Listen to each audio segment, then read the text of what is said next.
Манай улс бүгд найрамдах Хорват улстай 1993 онд дипломат харилцаа тогтоосон.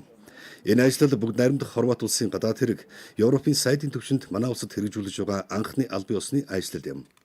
Хоёр улсын гадаад харилцааны яамд хоорондын санамж бичгийг байгуулж, олон улсын болон бүс нутгийн түвшинд хамтын ажиллагааг улам бүр идэвхжүүлж, хоёр улсын дэвшүүлсэн санал санаачлагыг сурчлан таниулж, харилцан дэмжлэг үзүүлж ажиллахаар тохиролцлоо. Монгол улсын энхийг эрхэмсэн нээлттэй бие даасан олон тулгуурт гадаад бодлого бидний нийтлэг үнц зүйлс, улс орны хөгжил дэвшил, даян дэлхийн их тайван, аюулгүй байдал, доктортой өвжил, хүн төрөлхтний сайн сайхны төлөөх их улсад хамтын хувь нэмрээ оруулна гэдэгт итгэлтэй байна. Монгол Хорватын харилцаа хамтын ажиллагааг үргэлжлүүлэх улсад эрхэм хүндэт гадаад хэрэг Европын сайд таны оруулж буй хувь нэмэр хичээл зүтгэл чухал үүрэг үүсгэж байгааг онцолж талархал илэрхийлье. Бидний хилэлцэж тохиролцсон ажил санаачлалууд хоёр орны хөгжил дэвшил, ард иргэдийн сайн сайхны төлөө бодит үр дүнд хүрч, хоёр улсын харилцаа, хамтын ажиллагаа цаашид улам бүр өргөжин бэхжинэ гэдэгт итгэлт өгс байна.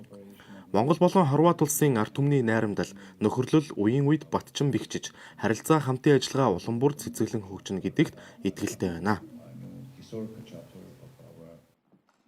Олон улсад автозамаар ачаа зорчигч тээвэрлэх тухай Монгол улсын засгийн газар болон бүгд найрамдах Хорват улсын засгийн газар хоорондын хэлэлцээр байгууллаа.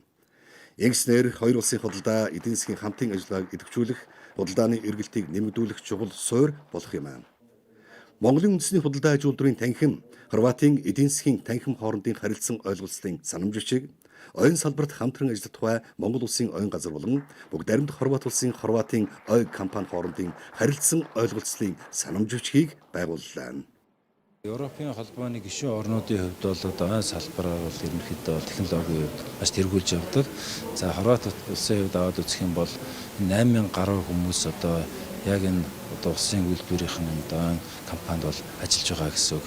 Тэгээд энэ хэдийгээр хүн ам цөөтөөч гэсэн газар нутгийн хувьд баг ч гэсэн энэ одоо компанийн хувьд 2 сая гаруй одоо ойн талбайг хариуцаж ойн өрнөөс авахуулаад ойг одоо бүтээгдэхүүн болох бүхэл төрлийнх нь одоо менежментийг хийдэг юм компани байж байгаа.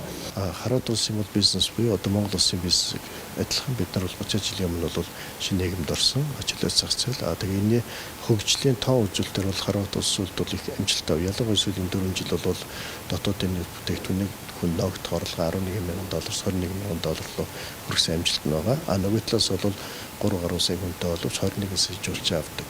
Энэ бол бидний туршлага судлах их байгаа.